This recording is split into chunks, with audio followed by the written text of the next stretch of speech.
नमस्कार, स्वागत है आप सभी का आपदा के सामने के एक और खास अंक को लेकर हाजिर हूं मैं कृतिका। इससे पहले आपदा का सामना के बाकी अंकों में हमने जाना है कि आपदा से पहले हमें किस तरीके से तैयार रहना चाहिए ताकि उस आपदा से निपटा जा सके और अपने परिवार को किस तरीके से बचा सकते हैं। और आज के इस खास अंक की अगर हम बात करें तो आज के इस खास अंक में हम बात करेंगे कैप को लेकर, यानी कॉमन अलर्टिंग प्रोटोकॉल, सामान्य चेतावनी प्रोटोकॉल।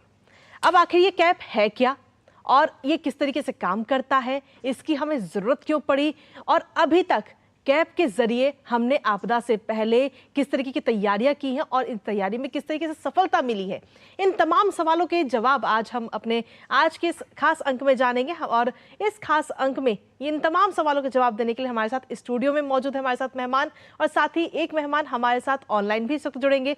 तो सबसे पहले आपको हमारे आज के खास कार्यक्रम के मेहमानों से रूबरू करा देते हैं। हमारे साथ में स्टूडियो में मौजूद है इस वक्त लेफ्टिनेंट जनरल सैयद अता हसनैन जी, जो कि एनडीएमए के सदस्य हैं। हसनैन साहब, बहुत बहुत स्वागत है आपका। शुक्रिया। साथ ही हमारे साथ में समुदाय प्रतिनिधि इस वक्त मौजूद है स्टूडियो में, जिनका नाम है प्रियंका सिंह जी। प्रियंका जी, आपका भी बहुत बहुत स्वागत है। नमस्कार। हमारे साथ में इस वक्त आईएमडी के वैज्ञानिक भी स्टूडियो में मौजूद हैं, आर.के. जनमणि जी। जनमणि साहब, आपका भी बहुत बहुत स्वागत है। नमस्कार। और इस वक्त ऑनलाइन जो हमारे साथ खास मेहमान जुड़ रहे हैं वो है अमित अरोड़ा जी, जो कि आईएएस हैं और इस वक्त गुजरात के कच्छ में डीएम की जिम्मेदारियां इस वक्त निभा रहे हैं। आपका भी बहुत बहुत स्वागत है अरोड़ा साहब। सबसे पहले हसनैन साहब, आपसे मेरा सवाल है इस कैप को लेकर के। मैं चाहूंगी कि आप हमारे जो दर्शक हैं उनको आसान भाषा में समझाएं कि आखिर ये कैप शब्द क्या है, इसका मतलब क्या है आसान भाषा में। मेहरबानी बहुत बहुत। कॉमन अलर्टिंग प्रोटोकॉल, कैप, एक सिस्टम, कैप्स उसको कहते हैं पूरे को, एक सिस्टम है, अनेक सिस्टम बनाया गया है जी। चेतावनी देने के लिए। पब्लिक को ये मालूम होना चाहिए, महसूस करना चाहिए कि भारत के अंदर बहुत बढ़ोतरी हुई है टेक्निकल नॉलेज की तरफ से चेतावनी लेने के लिए, मतलब पहले से आपको किसी भी आपदा की चेतावनी मिलने के लिए। मगर चुनौती और ज्यादा आगे बढ़ती है जबकि आपको ये खबर पब्लिक तक पहुंचाना, जल्दी से जल्दी पहुंचाना जो है पड़ता है। बिल्कुल।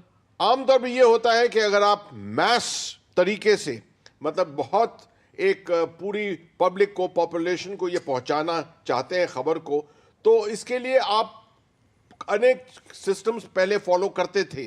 मगर इस सिस्टम में सिंपली यही है कि आपको एक जीआईएस मैप पे एक पॉलीगन बनाकर और उसके अंदर जितने मोबाइल नंबर हैं वो कैप्चर कर सकते हैं और उनके ऊपर आप एक मैस अलर्ट सिस्टम फॉलो कर सकते हैं।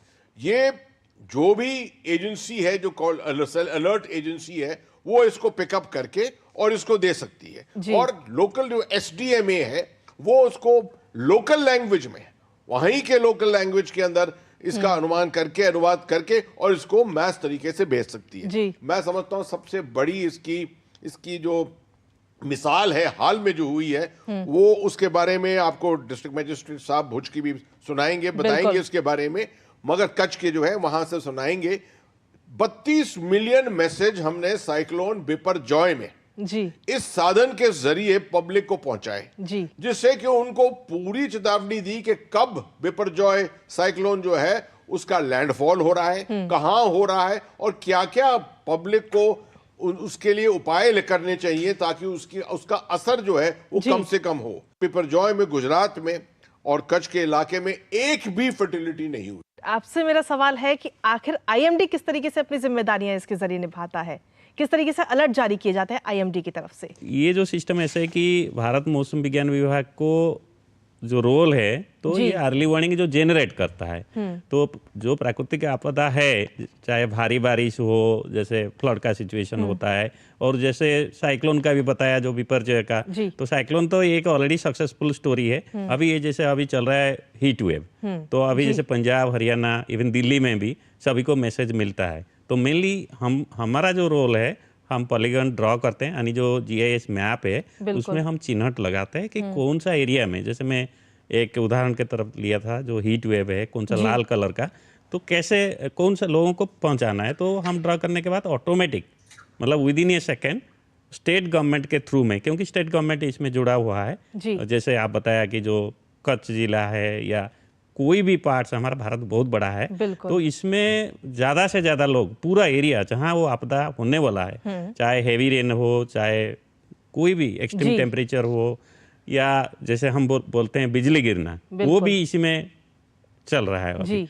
तो इसी में मेरे ख्याल से ये लेटेस्ट टेक्नोलॉजी है। तो ओनली हमारा जो निवेदन है कि जो आम आदमी है, जो जनरल पब्लिक है, जी। वो मैसेज को देखे और अकॉर्डिंगली कार्रवाई इमीडिएट लें, तब ये मैसेज का वैल्यू है। बिल्कुल, यानी कि अगर ये कहा जाए कि जो टेक्नोलॉजी है उसमें, उसके जरिए हमें सफलता तो काफी मिली रही है, जिसका हाल ही में हमने जीता जागता उदाहरण अभी बिपरजॉय का देखा है गुजरात में। बिल्कुल। अमित अरोड़ा साहब के पास सीधा चलते हैं। अमित अरोड़ा साहब, क्योंकि आप वहां पर डीएम हैं और कई सारी जिम्मेदारियां आपके सर पे हैं, सभी लोगों को सुरक्षा भी मुहैया करानी है, तो ऐसे में जब बिपरजॉय आया था तो उस दौरान आप किस तरीके से भूमिका आपने निभाई और लोगों तक इस जानकारी को पहुंचाया? आपका खुद का एक्सपीरियंस किस तरीके का रहा है?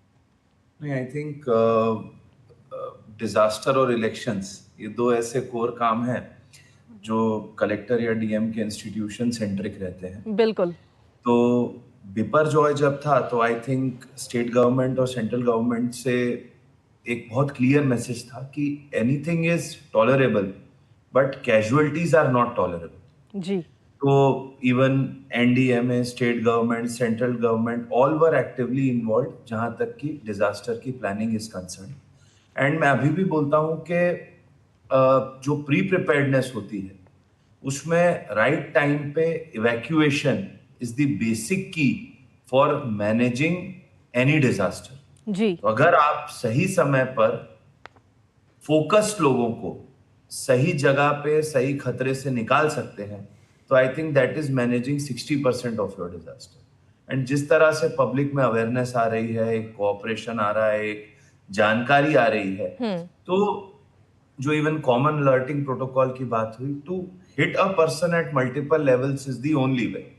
तो वो न्यूज़पेपर में भी पढ़ेगा, वो रेडियो में भी सुनेगा, वो उसको दिन में 4 बार एसएमएस भी जाएगा कि भाई आपके एरिया में साइक्लोन आएगा, विंड की वेलोसिटी 120, 130, 150 किलोमीटर पर आवर तक जा सकती है, सी के अंदर स्वेल आएगा। देन उसके बाद हम लोग ने जैसे यहाँ पे किया था कि एक दिन पहले फिर we started sending officers on the ground.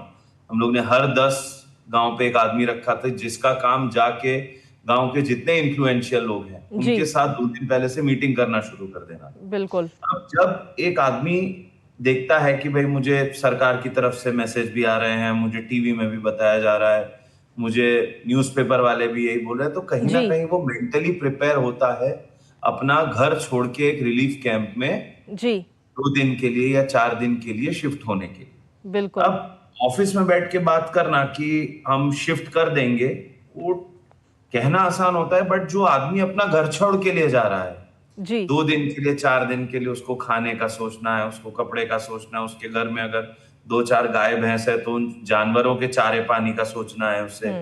बहुत सारा एक साइकोलॉजिकल प्रिपरेशन लगती है। एंड आई थिंक जो बिपरजॉय में हमारे लिए की रहा वो था कि more than 75,000 people were evacuated. And I think जो अर्ली वार्निंग सिस्टम्स थे, खास मैं एक एग्जांपल कोट करूंगा, एक एनडीएमए की ऐप है जो वेदर फोरकास्ट को मैप करती है ग्राउंड के ऊपर कि विंड वेलोसिटी का जो फोरकास्ट मौसम विभाग आईएमडी देता है वो ऑन ग्राउंड किस विलेज में कितनी विंड वेलोसिटी किस टाइम से वेरी करेगी। जी आप उससे लिस्ट जनरेट कर सकते हैं। तो for example Nakhatrana taluka is not a coastal taluka, तो कहीं ना कहीं हम लोग उसके लिए मेंटली प्रिपेयर्ड नहीं थे। बट जब हमने आईएमडी का फोरकास्ट देखा, उसकी मैपिंग देखी हम लोग ने एनडीएमए के टूल से ऑन ग्राउंड, तो that also came in our cognizance. So what I am saying is कि टेक्नोलॉजी जैसे जैसे एडवांस हो रही है, लोग जैसे जैसे अवेयर हो रहे हैं जी, टूल्स जैसे जैसे आ रहे हैं, disaster response is becoming more sharp and more pinpointed. And I think कि ultimately nature is supreme, so all we can do is to mitigate as much as we can. So all these tools, suppose अभी common alerting protocol की बात हुई या even cyclone management systems की बात हुई, तो they have been contributing tremendously जहां तक एक successful management of cyclone जाता है। बिल्कुल, यानी कुल मिलाकर देखा जाए तो तकनीक का सहारा लेकर के हर एक व्यक्ति तक जानकारी समय पर पहुंचे, ये सबसे बड़ी जिम्मेदारी है और इसको पूरी तरीके से निभाया भी जा रहा है। अब इस वक्त हमारे साथ में समुदाय प्रतिनिधि भी इस वक्त बैठी हुई है, प्रियंका जी। अब प्रियंका जी, मेरा सवाल आपसे ये है कि क्योंकि आप RWA के सदस्य हैं, तो जब इन दिनों अगर देखा जाए तो हीट वेव चल रही है, red alert, yellow alert, orange alert जारी किया गया है अलग अलग जगह पर, तो RWA सदस्य होने के नाते आपने किस तरीके से, आपको ये पहले जानकारी कहाँ से मिली और आगे इस जानकारी को कैसे बाकी अन्य लोगों तक आपने पहुंचाया है? हमारे कम्युनिटी में जैसे कि आपने बोला कि कैसे खबर पहुंची, तो पेपर है, न्यूज़पेपर है, आप अखबार के माध्यम से देख रहे हैं, मैसेज भी आ रहे हैं, तो इन माध्यम से सभी को हम सचेत करें कि बाहर ना जाएं। और इससे हम सब लू, जैसे रेड अलर्ट की बात करें, बहुत ज़्यादा गर्मी पड़ रही है, तो इससे कैसे बच सकते हैं, तो इस पे हम उपाय पे सारे कारगर उपाय कर रहे हैं अपनी सोसाइटी में। बिल्कुल, यानी कि तकनीक तो अपना काम कर ही रही है, लेकिन एक आम व्यक्ति को भी अपनी जिम्मेदारियां निभाने की बहुत ज्यादा जरूरत है। जिस तरीके से अगर इन दिनों की अगर हम बात करें तो हीट वेव चल रही है, तो ऐसे में आप भी अपनी जिम्मेदारी निभाएं और कार्यक्रम का जो ये सिलसिला है वो लगातार जारी है। इस कार्यक्रम में आगे और भी जानेंगे कैप को लेकर के कि आगे किस तरीके से हम जानकारियां लोगों तक पहुंचा रहे हैं जल्द से जल्द। लेकिन वक्त एक छोटे से ब्रेक का है, आप बने रहिए हमारे साथ। मौसम के मुताबिक खान पान बदलना हमारी परंपरा है। हल्का और पौष्टिक भोजन गर्मी के दिनों में सेहत अच्छी रखता है। अधिक पानी की मात्रा वाले मौसमी फल और सब्जियां शरीर को ठंडा रखते हैं। प्याज का सलाद और नमक जीरे वाला कच्चा आम जैसे पारंपरिक उपचार तापघात को रोकते हैं। ताकत देने वाले प्राकृतिक तरल जैसे ORS, नारियल पानी, नींबू पानी, छाछ, आम पन्ना, मूंग का पानी पिएं। शराब, चाय, कॉफी और सॉफ्ट ड्रिंक टालें। अत्यधिक नमक, मसाले, तला हुआ और उच्च प्रोटीन वाला भोजन टालें। बासी खाना न खाएं। मांसाहारी लोग तले या लाल मांस की जगह भुना हुआ मांस खाएं। अच्छा खाएं, स्वस्थ रहें, सुरक्षित रहें। NDMA द्वारा जनहित में जारी। It is our tradition to change food habits according to the weather. Light and healthy food ensures good health and nutrition during the hottest months. High water content, seasonal fruits and vegetables keep you cool and hydrated. Traditional remedies like onion salad and raw mango with salt and cumin can prevent heat stroke. Drink fluids with electrolytes like ORS, coconut water, lemon juice, buttermilk, aam panna, moong water, etc. Avoid alcohol, tea, coffee and soft drinks. Avoid excessive salt, spices, oily and high protein food. Do not eat stale food. Non-vegetarians can eat lightly grilled meat instead of fried or red meat. Eat well, stay healthy, stay safe. Issued in public interest by NDMA. और break के बाद एक बार फिर से स्वागत है आप सभी का आज के हमारे इस खास अंक में। और लगातार हम बात कर रहे हैं कैप को लेकर। कॉमन अलर्टिंग प्रोटोकॉल आखिर क्या है, इसकी जरूरत हमें क्यों पड़ी, ये किस तरीके से काम करता है और इसकी मदद से कितनी आपदाओं से निपटने में हमें सफलता मिली है, इसको लेकर हम लगातार चर्चा कर रहे हैं। अता हसनैन साहब, आपको काफ़ी टाइम हो गया NDA में, आप कई सारी जिम्मेदारियां यहाँ पर निभा रहे हैं, कई सारी आपदाएं भी आपने खुद देखी अपनी आंखों से, तो ऐसे में कैप को लेकर के, प्रोटोकॉल को लेकर हम किस तरीके से लोगों तक पहुँचा सकते हैं जानकारी, और अगर देखा जाए तो इसमें और क्या कुछ आगे किया जा रहा है? शुक्रिया बहुत बहुत। मैं समझता हूँ DM साहब ने कच्छ से बहुत बढ़िया तरीके से आपको समझाया इसको। इसकी क्रेडिबिलिटी जो है उन्होंने आमने पब्लिक के सामने रखी। अब ये फेज 1 है जी, इस पूरे प्रोग्राम का। ये एक फेज 1 है जिसके अंदर सिर्फ अभी तक हमने देखा है कि SMS के जरिए ज्यादातर ये पहुंचाए जा रहे हैं और जैसे RWAs के पास पहुंच रहे हैं, ये खबर पहुंच रही है। अब फेज 2 में, फेज 1 में हमने देखा कि SMS का पहुंचना, जब हम बेशुमार मैसेज भेजते हैं तो ये क्यूइंग सिस्टम में बन जाता है और कुछ वक्त लगता है इस SMS को आपके मोबाइल तक पहुंचने में। बिल्कुल। तो इसको दूर करने के लिए एक नया सिस्टम भी अपनाया जा रहा है, उसको कहते हैं सेल ब्रॉडकास्ट। वो अब अगले फेज में, फेज 2 में उसकी शुरुआत हो रही है और सेल ब्रॉडकास्ट के जरिए ब्रॉडबैंड स्पेस बहुत कम ऑक्यूपाई की जाएगी और आप देखेंगे कि सेकंडों के अंदर जो मैसेज आप दे रहे हैं वो हर मोबाइल के अंदर पहुंच जाएगा। दूसरी चीज, इसमें बड़ी चीज ये है कि जैसे ही आपने ऐसा एक चेतावनी आपने दी तो टेलीविजन के ऊपर, टेलीविजन सिस्टम जो है वो थम जाएंगे और उसके ऊपर स्क्रॉल जो है आ जाएगा जी। और टेलीविजन के जरिए भी अब पब्लिक को मालूम हो जाएगा। दूसरी चीज है कि रेलवे स्टेशन पे जितनी आपके वहां पर नोटिस बोर्ड्स हैं, इलेक्ट्रॉनिक नोटिस बोर्ड्स हैं, जी। टेलीविजन स्क्रीन्स हैं, सबके ऊपर ये फ्लैश करने लगेगा।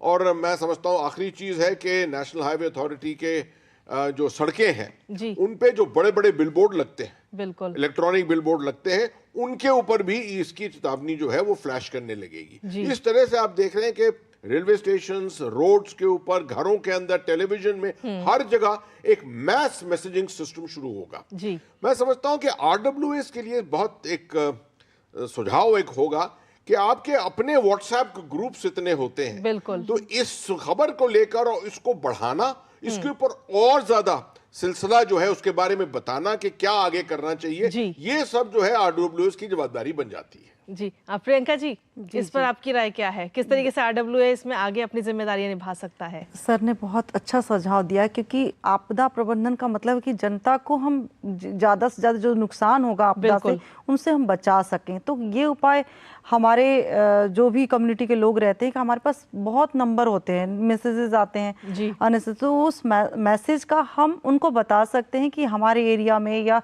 हमारे जो भी आसपास जो भाई बंधु, उनको कैसे बचाया जाए। तो उपाय करने के हम उपाय कर सकते हैं। सर, मेरा सवाल आपसे ये है कि जिस तरीके से आईएमडी की अगर हम बात करें तो आईएमडी की तरफ से कई सारे अलर्ट्स जारी किए जाते हैं, red alert, yellow alert, orange alert, तो आखिर ये श्रेणियां क्या है? आप किस तरीके से आइडेंटिफाई करते हैं इस चीज़ को? देखिए, आईएमडी का अभी जो प्रेजेंट अलर्टिंग सिस्टम है उसमें 4 कलर है। जैसे ग्रीन मतलब नथिंग, मतलब कुछ नहीं है अलर्ट एरिया पर, और ऐसे भी ये मैसेज हम भेजते नहीं हैं। तो हमारा जो मैसेजिंग शुरू होता है वो येलो अलर्ट से, उसको इसीलिए दिया जाता है कि एक प्रिपेयरनेस के लिए कि आप थोड़ा वेट करिए और इसको वॉच करिए, लाइक दैट। तो उसके बाद फिर नेक्स्ट जो अलर्ट सिस्टम हमारा ऑरेंज आता है। ऑरेंज कलर मतलब be prepared actually. I mean जो हमारा जो आपदा या भविष्यवाणी कर रहे हैं कि ऐसे कुछ हो रहा है, जैसे ये गर्मियाँ चल रहा है, हमने पहले ऑरेंज अलर्ट जारी किया था दिल्ली के लिए कि ऐसे ऐसे डेवलप हो रहा है। तो लास्ट फेज जो है रेड अलर्ट है। रेड मतलब टेक एक्शन, मतलब अभी आप जो है सारा एक्शन जो है इम्प्लीमेंटेड है आपका एरिया में, और मैसेज में लिखा जाता है कि जो गर्मी या उष्ण लहर, सीवियर हीट वेव, तो इसलिए आप ये करिए, पानी के साथ चलिए, अपना सर में कपड़ा रख के, बहुत सारा जो रहता है सेफ्टी टिप, वो सारा वो इम्प्लीमेंटेड है। इससे बचने के लिए ये कि अलर्ट रहना और अपने को प्रिपेयर करना और एक्शन लेना जो बोलते हैं वो बहुत ज़रूरी है। जी, शुक्रिया सर। अमित जी, अगला सवाल मेरा आपसे है, कैब को लेकर के आपकी तरफ से क्या कुछ सुझाव आप देना चाहेंगे? क्योंकि आपने विपर्जय जैसी आपदा को देखा, तो उसमें इस दौरान कई सारी चुनौतियों का भी सामना आपने किया होगा, तो आपसे जानना चाहेंगे कि क्या और सुझाव होने चाहिए जिन्हें कैब में ऐड ऑन किया जाए? फ्यूचर में जिस तरह से हम लोग वेदर फोरकास्ट या इवेंट प्लानिंग देख रहे हैं कि आप जीआईएस सेलेक्ट करके लोकलाइज ब्रॉडकास्ट कर सकते हैं, point number 1, which is a very effective feature.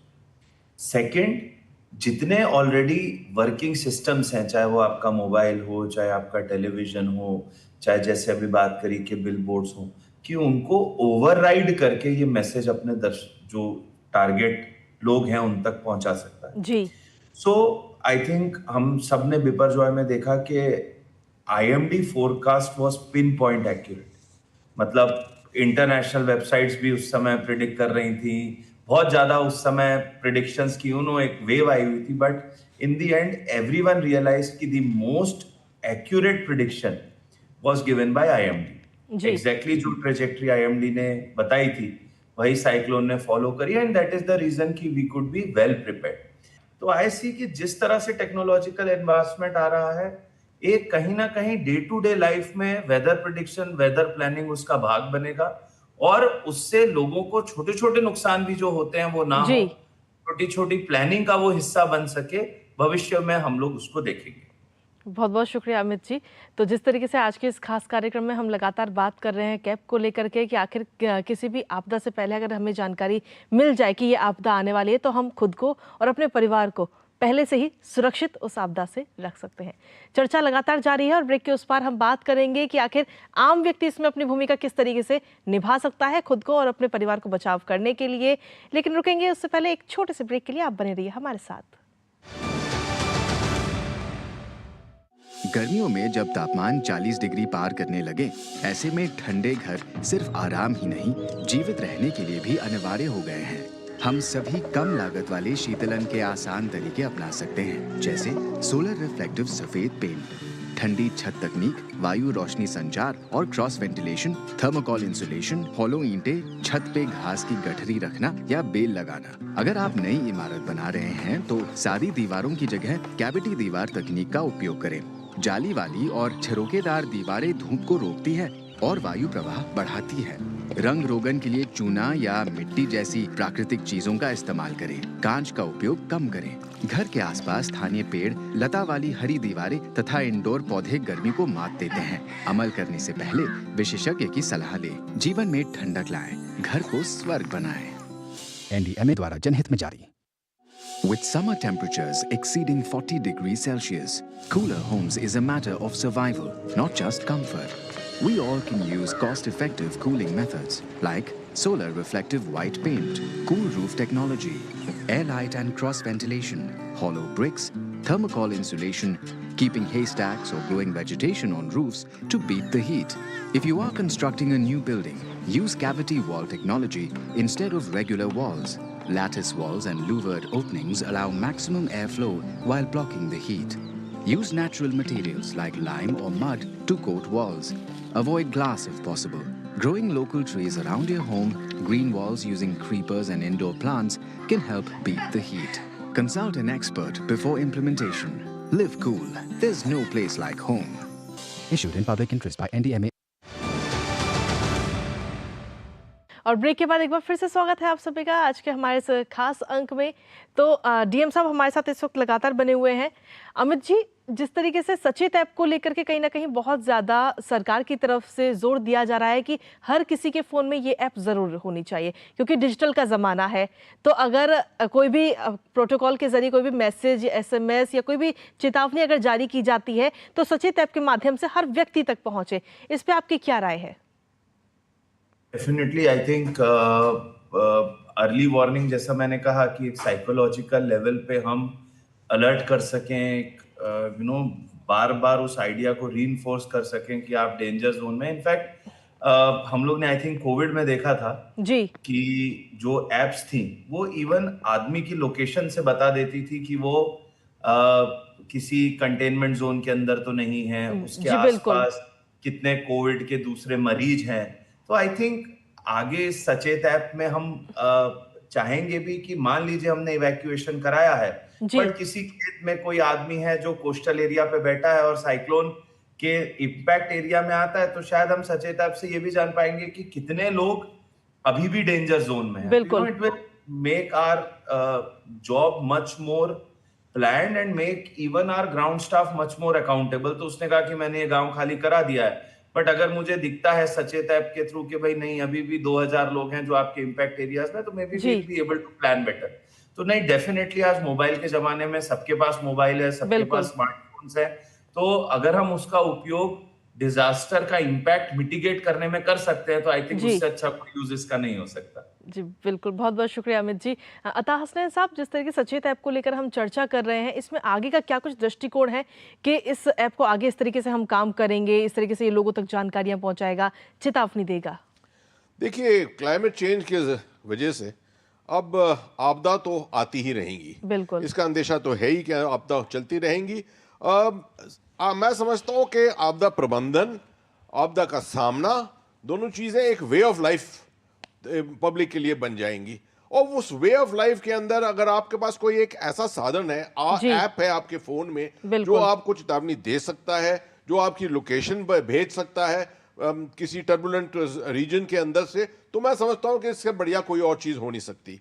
मगर प्रॉब्लम यह है कि इसका अवेयरनेस जो है जी वो अभी तक तकरीबन कम है। हम कोशिश बहुत कर रहे हैं इसकी अवेयरनेस जनरेशन के लिए, और उम्मीद करते हैं कि 900 मिलियन जो मोबाइल यूजर्स हैं, 900 मिलियन मोबाइल यूजर्स के पास 900 मिलियन ऐसे ऐप होने चाहिए उनके पास, उनके मोबाइल फोन के अंदर, तब हम समझ सकते हैं कि हम बिल्कुल सक्सेसफुल हुए हैं। जी इस तरह की चीजों की तरफ हम बढ़ोतरी अब कर रहे हैं। बहुत बहुत शुक्रिया अता हसनैन साहब। जिस तरीके से देखा जाए जनामणि साहब, तो आईएमडी की तरफ से एक अलर्ट जारी किए जाते हैं, तो आपके लिए एक बेस्ट ऑप्शन क्या रहता है जल्द से जल्द लोगों तक चेतावनी पहुंचाने के लिए? हमारा पास चैलेंज है कि ज़्यादा से ज़्यादा जो आपदा है, पर्टिकुलरली जो मौसम को लेके है, बहुत सारे हैं। जैसे मैंने बताया, भारी बारिश है, लाइटनिंग है, और है तो है जैसे उष्ण लहर, हीट वेव है, कोल्ड वेव है, और हिमालयन का क्षेत्र में हैवी स्नो भी है, और ये बहुत सारे आपदाएं हैं। और इसको अगर लोगों तक पहुंचाना है तो सचेत आपका जो यूज है, कोई भी मोबाइल खोल के देख सकता है कि वो रेड जोन में है, ऑरेंज। कोविड में ऑलरेडी डेमोन्स्ट्रेटेड है, सीवियर वेदर में भी हम लोग भेज चुका है, ये भी अच्छा है। लेकिन वही है कि जो 90 मिलियन लोग हैं स्मार्टफोन में, अगर उसको डाउनलोड करें तो हमारे के लिए काम आसान भी हो जाएगा और जान भी कम होगा। तो मैं यही बोलूँगा कि इसका अगर सारा भारत में सारे लोग इसको यूज करेंगे तो ये जो लाइटनिंग है और जो बाढ़ बिल्कुल अचानक आ जाना जैसे हिमाचल में हुआ, तो ये मेन है कि मैसेज जल्दी पहुंच जाए घर तक। जी, बहुत बहुत शुक्रिया सर। प्रियंका जी, अब सचेत ऐप को लेकर के आपकी सोसाइटी में आप किस तरीके से इसके बारे में जानकारियां लोगों तक पहुंचाएंगी कि आपकी सोसाइटी में हर एक पर्टिकुलर व्यक्ति के फ़ोन में ये ऐप ज़रूर डाउनलोड हो? जी, बहुत धन्यवाद। हाँ, ये सचेत ऐप बहुत ही, जिसका नाम ही है सचेत, इसका मतलब है कि आपको अलर्ट किया जा रहा है कि ये हमारे मौसम ऐसा होगा, तो आप एक प्लानिंग कर सकते हैं। कहीं आपको जाना है, हिल स्टेशन जाना है, तो आपको ऐप में पहले से पता होगा कि उस स्थान पे ये ऐसी संभावना है, तो आप उसके लिए प्लान कर सकते हैं। तो इससे हमारा जो जानमाल है उससे हमारी वो नुकसान कम होगा, क्योंकि हम जाए नहीं, तो हम प्लान से हम अपने सिस्टम को ठीक कर सकते हैं। जी, बहुत बहुत शुक्रिया। अता हसनैन साहब, एक आखिरी सवाल आपसे मैं लेना चाहूँगी। जो दर्शक इस वक्त हमें देख रहे हैं उनके लिए क्या मैसेज है, वो इस चीज़ में किस तरीके से सचेत रह करके सुरक्षित रह सकते हैं? देखिए, पब्लिक के लिए मैं ये कहूँगा कि क्लाइमेट चेंज की वजह से इस तरीके के आपदाएं आती ही रहेंगी। आपको ज़्यादा से ज़्यादा अगर आपदा प्रबंधन के बारे में जानकारी लेनी है तो आप वेबसाइट पर जाइए, हमारे एनडीएमए की, आईएमडी की वेबसाइट पर जाइए, और इससे आपको बहुत जो है ज्ञान और नॉलेज इसके बारे में मिलेगी। मैं समझता हूँ कि पब्लिक को आगे के आने समय के लिए इस तरह की जो नॉलेज है, इस तरह की का ज्ञान जो है, वो अपनी जान सलामती के लिए बहुत बहुत मुफीद होगा। बहुत बहुत शुक्रिया अता हसनैन साहब, आज के हमारे इस खास कार्यक्रम में अपना कीमती समय देने के लिए। प्रियंका जी, आपका भी बहुत बहुत शुक्रिया हमारे खास कार्यक्रम में अपना कीमती समय देने के लिए। आर.के. साहब, आपका भी धन्यवाद। और साथ ही अमित अरोड़ा साहब, आप ऑनलाइन हमारे साथ जुड़े, अपना कीमती समय हमें दिया, आपका भी बहुत बहुत शुक्रिया। तो जिस तरीके से आज के इस खास कार्यक्रम में हमने चर्चा की कि आखिर कैब की जिम्मेदारियां क्या हैं, क्यों इसकी ज़रूरत पड़ी हमारे देश में, और अब इसके ज़रिए, इसकी मदद से हम आपदा को पहले से जान करके कैसे लोगों तक इसको लेकर के चेतावनियां हम पहुंचा रहे हैं और हज़ारों लाखों जानों को हम सुरक्षित कर रहे हैं, इस पूरे मुद्दे को लेकर के आज हमने चर्चा की। इसी के साथ फिलहाल आज के इस खास अंक में इतना ही। अगली बार फिर हाजिर होंगे एक और खास अंक को लेकर। तब तक मुझे और हमारी पूरी टीम को दीजिए अनुमति। नमस्कार।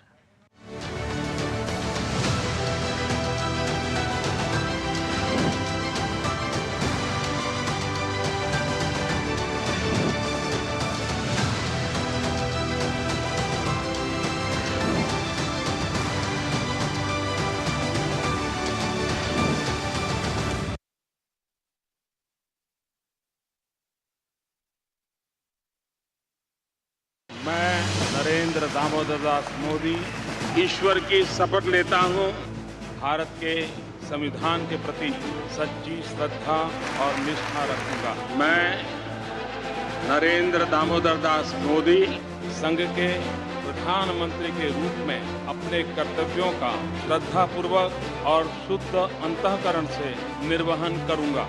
पहली 3 इकोनॉमीज में एक नाम भारत का होगा। मेरे शरीर का हर कण, मेरे समय का हर क्षण देश को ही समर्पित है। देश का विश्वास पक्का हो गया है कि